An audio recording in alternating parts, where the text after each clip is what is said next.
வணக்கம். நான் doctor J Vignesh Shankar. Kumar ஒரு நபர் சிறிய நிலத்துல விவசாயம் பண்றாருங்க. அந்த நிலத்துல குறிப்பிட்ட பகுதியில ரெண்டு பெரிய பொந்துகள் இருக்கு. ஒரு பொந்துக்குள்ள எலி ஒண்ணு வாழ்ந்துகிட்டு இருக்கு, இன்னொரு பொந்துக்குள்ள பாம்பு ஒண்ணு வாழ்ந்துகிட்டு இருக்கு. ஒரு நாள் இரவு குமார் வெளியூருக்கு போயிட்டு திரும்ப இரவு நேரத்துல அந்த நிலத்து பகுதியில நடந்து வந்துட்டு இருக்காருங்க. இருட்டா இருக்கு. அந்த நேரம் பார்த்து அங்க இருந்த அந்த பாம்பு குமாரை கொத்திட்டு உடனே போயிருச்சு. குமார் ஏதோ கடிச்சிருக்கு அப்படிங்கிற உணர்வோட பதட்டத்துல டார்ச் எடுத்து அடிச்சு பாக்குறாரு. அந்த நேரம் பாத்தீங்கன்னா அங்க இருந்து அந்த எலி பொந்துக்குள்ள ஓடுது.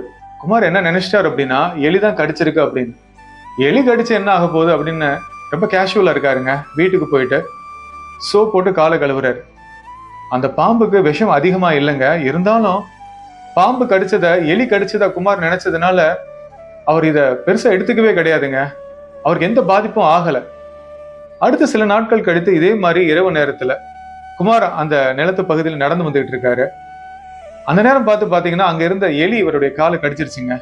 உடனே குமார் டார்ச் எடுத்து அடிச்சு பாக்குறாரு. இந்த வெளிச்சத்துல என்னன்னு பாக்குறாரு.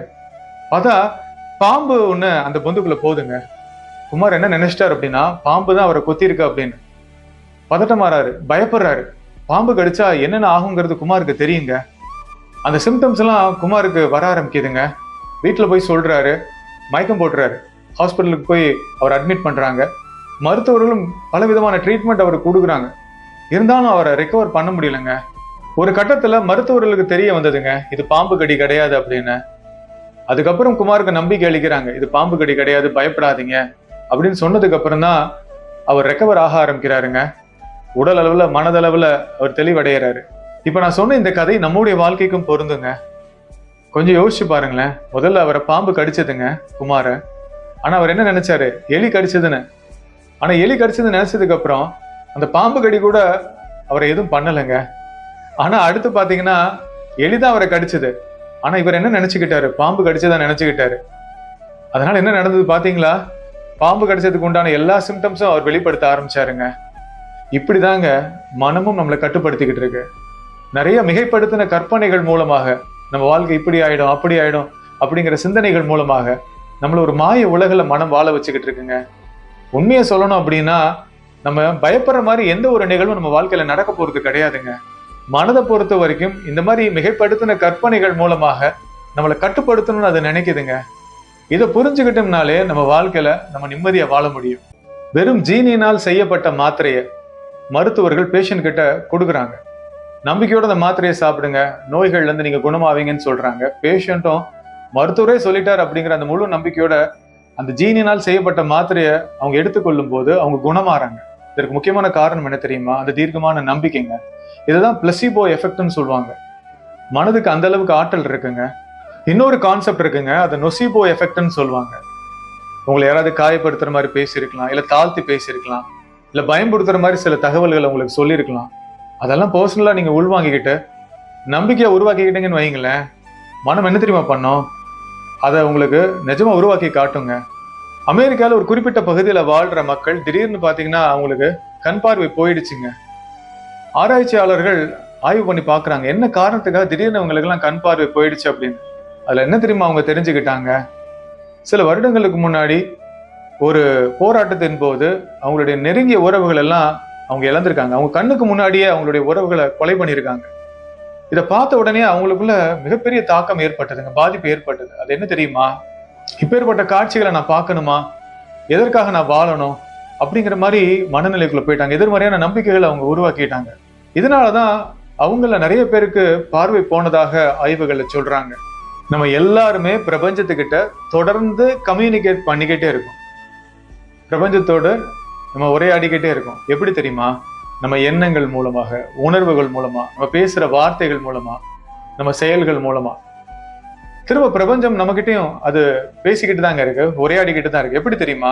நம்ம வாழ்க்கையில நடக்கிற நிகழ்வுகள் மூலமாக. நம்ம வாழ்க்கையில நடக்கிற நிகழ்வுகள் எல்லாமே பிரபஞ்சம் நமக்கு கொடுக்கிற ஃபீட்பேக்குங்க.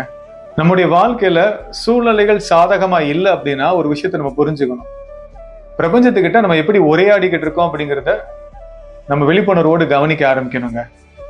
அப்ப வாழ்க்கை சூழ்நிலைகள்ல மாற்றத்தை ஏற்படுத்தணும் அப்படின்னா பிரபஞ்சத்தோட நம்ம எப்படி தொடர்புல இருக்கோம் அப்படிங்கிறதுல நம்ம கவனமா இருக்கணுங்க. நம்ம வெளிப்படுத்துற எண்ணங்கள், உணர்வுகள், நம்ம பேசுற வார்த்தைகள், நம்ம செயல்கள்ல நம்ம மாற்றத்தை ஏற்படுத்தும் போது வாழ்க்கை சூழ்நிலைகள்ல மாற்றத்தை கொண்டு வர முடியும். இந்த காட்சியை பாருங்களேன். இந்த ஸ்கூல் வேன் டிரைவர் அந்த ஸ்கூல் வேன்ல வர்ற சிறுவர்கள் கிட்ட எந்த எதிர்பார்ப்பின்றி அன்பை வெளிப்படுத்துறதுனால அந்த வேன்ல வர்ற சிறுவர்களும் எவ்வளவு அன்பை அந்த டிரைவர் கிட்ட வெளிப்படுத்துறாங்க அப்படின்னு பிரபஞ்சமும் இதை தான் விரும்புதுங்க. நம்முடைய வாழ்க்கையில நம்மளும் எந்த எதிர்பார்ப்பின்றி அன்பையும் கருணையும் வெளிப்படுத்தும் போது பிரபஞ்சமும் நம்ம கிட்ட அதே அளவு அன்பையும் கருணையும் வெளிப்படுத்துங்க. அதற்கான சூழ்நிலைகளையும் பிரபஞ்சம் நம்ம வாழ்க்கையில உருவாக்கி கொடுக்குங்க. ஒரு வேடன் காட்டுக்குள்ள பெரிய மிருகங்களை பிடிக்கணும் அப்படிங்கிறதுக்காக ஒரு பெரிய மரக்கட்டை எடுத்துக்கிட்டாருங்க. அதுல கயிறை சுத்தி ஒரு மரத்துல கட்டி தொங்க விடுறாரு. அதுக்கப்புறம் அவர் அந்த இடத்துல இருந்து போயிடுறாரு. கொஞ்ச நேரம் கழிச்சு பாத்தீங்கன்னா அந்த பக்கம் ஒரு பெரிய கரடி வருதுங்க. ஒரு பெரிய மரக்கட்டை மரத்துல இருந்து கீழே தொங்குறத அந்த கரடி பாக்குது. கிட்ட வந்து அதனுடைய கையை வச்சு அந்த மரக்கட்டைய தள்ளுது. அந்த மரக்கட்டையை அப்படி ஸ்விங் ஆகி போயிட்டு திரும்ப வந்து அது மேல இடிக்குது. இது கோவம் வந்துருச்சு. அதனுடைய ஈகோ டச் ஆயிடுச்சுங்க. என்ன பண்ணுது அப்படின்னா கொஞ்சம் சக்தியை கொடுத்து அந்த மரக்கட்டையை தள்ளுது. அந்த மரக்கட்டை வேகமா போயிட்டு திரும்ப வந்து அதை இடிக்குது. இதுக்கு ரொம்ப அதிகமான வலி வந்துருச்சுங்க. பயங்கர கோபம். என்ன பண்ணுது தெரியுமா? அதனுடைய முழு சக்தியும் பயன்படுத்தி 2 கைகளால அந்த மரக்கட்டைய வேகமா தள்ளுதுங்க. அந்த மரக்கட்டை ரொம்ப தூரம் போயிட்டு திரும்ப வேகமா வந்து அந்த கரடியினுடைய தலைப்பகுதியில பலமா அடிக்குது. அப்படியே அந்த கரடி மயக்கம் போட்டு கீழே விழுந்துருது. அதுக்கப்புறம் அந்த வேடன் வந்து அந்த கரடியை பிடிச்சி கூண்டுக்குள்ள வச்சிடறாங்க. நம்முடைய வாழ்க்கையும் இப்படிதாங்க. எவ்வளோக்கு எவ்வளோ நம்முடைய வாழ்க்கையில சூழ்நிலைகளுக்கு நம்ம ரியாக்ட் பண்றோமோ, டென்ஷன் ஆறோமோ, பதட்டப்படுறோமோ, அவ்வளோக்கு எவ்வளோ நம்ம வாழ்க்கை சூழ்நிலைகள் ரொம்ப மோசமாயிடுங்க. அந்த கரடி என்ன பண்ணுச்சு யோசிச்சு பாருங்க. முழு சக்தியை கொடுத்து அந்த மரக்கட்டையை அது கைகளால் தள்ளி விட்டுச்சு. அது எவ்வளவு வேகமா போச்சோ அதே வேகத்தோட வந்து அதை அடிச்சு காலி பண்ணிடுச்சு. அந்த மாதிரிதாங்க நம்முடைய வாழ்க்கையும். நம்மள மீறி சில சவாலான சூழ்நிலைகள் வரும்போது அந்த நேரத்துல ரியாக்ட் பண்ணாம, டென்ஷன் ஆகாம, பொறுமை காத்து அந்த பிரபஞ்ச பேராற்றல் கிட்ட நம்மளை அர்ப்பணிக்கணுங்க. அந்த பிரபஞ்ச பேராற்றலுடைய கட்டுப்பாட்டுக்குள்ள தான் அந்த பிரபஞ்சமே இயங்கிக்கிட்டு இருக்கு. அந்த புரிதலோட நம்ம செயல்பட ஆரம்பிக்கணும். கொஞ்சம் உங்க வாழ்க்கையை அனலைஸ் பண்ணி பாருங்களேன். கடந்த காலத்துல ஏற்பட்ட நிகழ்வுகள் எல்லாமே உங்களை பட்டை தீட்டி வடிவமைச்சு ஒரு பக்குவ நிலையை அடைய வச்சிருக்குங்க. இப்ப இந்த தகவல் எல்லாம் உங்ககிட்ட நான் ஷேர் பண்றேன் அப்படின்னா என்னுடைய வாழ்க்கையில கடந்த காலத்துல ஏற்பட்ட நிறைய நிகழ்வுகள் தான் என்னை பக்குவம் அடைய வச்சிருக்குங்க. நிறைய துன்பங்களும் துயரங்களையும் நான் ஃபேஸ் பண்ணேன். அந்த நேரத்துல என்னால புரிஞ்சுக்க முடியலங்க. ஆனா இப்ப அதை நினைவு கூர்ந்து பாக்குறேன். நான் அந்த சூழ்நிலைகள் எல்லாமே என்னுடைய உயர்ந்த நன்மைக்காக தான் வந்திருக்குங்க. அப்படி இல்லை அப்படின்னா இந்த ஞானம் எனக்கு வெளிப்பட்டிருக்காதுங்க. இப்ப நான் சொல்ற இந்த தகவலை உங்களாலையும் உணர முடியுது அப்படின்னா கீழே கமெண்ட்ஸ்ல மென்ஷன் பண்ணுங்க. எங்களுடைய வாழ்க்கையில நடந்த நிகழ்வுகளும் எங்களை பக்குவம் அடைய வச்சிருக்கு அப்படின்னு மென்ஷன் பண்ணுங்க. ஏன்னா நிறைய பேர் தவற வாழ்க்கையை புரிஞ்சுக்கிட்டு இருக்காங்க. கஷ்டங்களும் போராட்டங்களும் அது பாவத்திற்கான தண்டனை நினைக்கிறாங்க. உண்மை அது கிடையாதுங்க. நம்ம எவ்வளவுக்கு எவ்வளவு கஷ்டங்களை வாழ்க்கையில அனுபவிக்கிறோமோ அவ்வளவுக்கு எவ்வளவு இறைவன் கிட்ட நம்ம நெருங்கிக்கிட்டு இருக்கோம் அப்படிங்கறத புரிஞ்சுக்கணுங்க. உங்க வாழ்க்கையில நடக்கிற எல்லா நிகழ்வுகளையுமே பாசிட்டிவா பார்க்க ஆரம்பிங்க. உங்க வாழ்க்கைக்கு நீங்க என்ன அர்த்தம் கொடுக்குறீங்கிறது உங்க கையில தாங்க இருக்கு. எல்லாத்தையும் நெகட்டிவா பார்க்க ஆரம்பிச்சீங்க அப்படின்னா அதற்கு தகுந்த மாதிரி தான் சூழ்நிலைகள் மாறிக்கிட்டு இருக்குங்க. இப்ப உதாரணத்துக்கு ரோட்ல நடந்து போயிட்டு இருக்கீங்க, வெறும் காலோட கல்லு குத்திருச்சு உங்க காலில். அது எப்படி நீங்க நினைக்கலாம் தெரியுமா? காலில் இருக்கிற அக்குபஞ்சர் பாயிண்ட் அது. இந்த கல் என் காலில் குத்துனது மூலமாக என் உடல் ஆரோக்கியம் மேன்மை அடையும். வீட்டுக்குள்ள நடந்து போயிட்டு இருக்கும்போது கதவு உங்க தலையில இடிச்சிருக்கும். அந்த நேரத்துல எப்படி தெரியுமா அதை நினைக்கலாம் நீங்க? நான் நிகழ்காலத்துல இருக்கணும், பிரசன்ட் மூமெண்ட்ல இருக்கணுங்கிறத பிரபஞ்சம் எனக்கு உணர்த்துறதுக்கு தான் அந்த நிகழ்வை அதை அனுமதிச்சிருக்கு அப்படின்னு நீங்க புரிஞ்சுக்கணுங்க. உங்க முன்னாடி யாரோ ஒருத்தர் வந்து கத்துறாரு, டென்ஷனா பேசுறாரு, உங்களை ஸ்டிமுலேட் பண்றாரு. அந்த நேரத்துல அதை எப்படி தெரியுமா நீங்க பார்க்கலாம்? இந்த நபர் மூலமா பிரபஞ்சம் எனக்கு ஒரு டெஸ்ட்டை கண்டக்ட் பண்ணுது. ரியாக்ட் பண்ணாம எனக்குள்ள அமைதியை நான் கொண்டு வரணும், நான் பொறுமையா இருக்கணுங்கிறதுக்காக இந்த சூழ்நிலை வந்திருக்கு, இந்த மனிதர் வந்திருக்காரு அப்படிங்கிறத நீங்க பார்க்க ஆரம்பிக்கணுங்க. இப்படி உங்க வாழ்க்கையில நடக்கிற நிகழ்வுகள் எல்லாத்தையுமே பாசிட்டிவா நீங்க பார்க்க ஆரம்பிச்சீங்க அப்படின்னா பிரபஞ்சத்தோட நீங்க ஃப்ரெண்ட் ஆயிட்டீங்கன்னு தானே அர்த்தம். பிரபஞ்சத்தின் மேல அதிகமான நம்பிக்கையை நீங்க வெளிப்படுத்த ஆரம்பிக்கும் போது உங்க வாழ்க்கையில பிரபஞ்சம் பல அற்புதங்களை நிகழ்த்த ஆரம்பிக்குங்க. புத்தருடைய அந்த மிடில் பாத்தை நம்ம எல்லாருமே வாழ்க்கையில ஃபாலோ பண்ணணுங்க. அது என்ன தெரியுமா? இந்த வீணையினுடைய ஸ்ட்ரிங் ரொம்ப டைட்டா இருந்ததுன்னா அதை வாசிக்கும் போது அது அந்துரும். அதே மாதிரி வீணையினுடைய ஸ்ட்ரிங் ரொம்ப லூஸா இருந்தாலும் அதை வாசிக்க முடியாதுங்க. அந்த மாதிரி தாங்க நம்மளுடைய வாழ்க்கையை பேலன்ஸ்டா வாழணும். எந்த எக்ஸ்ட்ரீமுக்கும் நம்ம வாழ்க்கையை கொண்டு போயிடக்கூடாதுங்க. அதாவது நான் ஆன்மீக பாதையில இருக்கேன் அப்படின்ட்டு உலக வாழ்க்கையை நம்ம வெறுத்துடக்கூடாதுங்க. ஆன்மாவாகிய நம்ம இந்த பூமிக்கு வந்ததுக்கான காரணமே இங்க சில அனுபவங்களை பெற்றுக்கொள்ளணும் அப்படின்னு தான். அப்ப இங்க கிடைக்கிற எக்ஸ்பீரியன்ஸை நம்ம நிராகரிச்சிடக்கூடாதுங்க. இங்க கிடைக்கிற சின்ன சின்ன அனுபவங்களும் நம்மளுடைய வாழ்க்கைக்கு ரொம்ப அவசியங்க. நம்ம ஆன்ம வளர்ச்சிக்கு அது முக்கியம். சில பேர் என்ன பண்றாங்க அப்படின்னா, நான் ஆன்மீக பாதையில இருக்கேன் அப்படின்ட்டு உலக விஷயத்தை எல்லாத்தையுமே வெறுக்க ஆரம்பிக்கிறாங்க.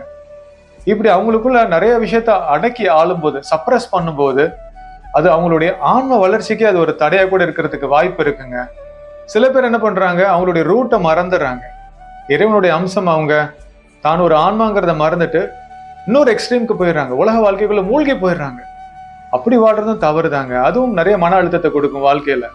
ஆன்மீக வாழ்க்கைனாலும் சரி, இந்த உலக வாழ்க்கைனாலும் சரிங்க, ரெண்டையும் சமநிலையோட டீல் பண்ணணுங்க. அதை தான் புத்தர் அவர்கள் ரொம்ப அழகா மிடில் பாத்துன்னு சொல்றாரு. இந்த வீடியோவை நீங்க யதார்த்தமாலாம் பார்க்கலங்க.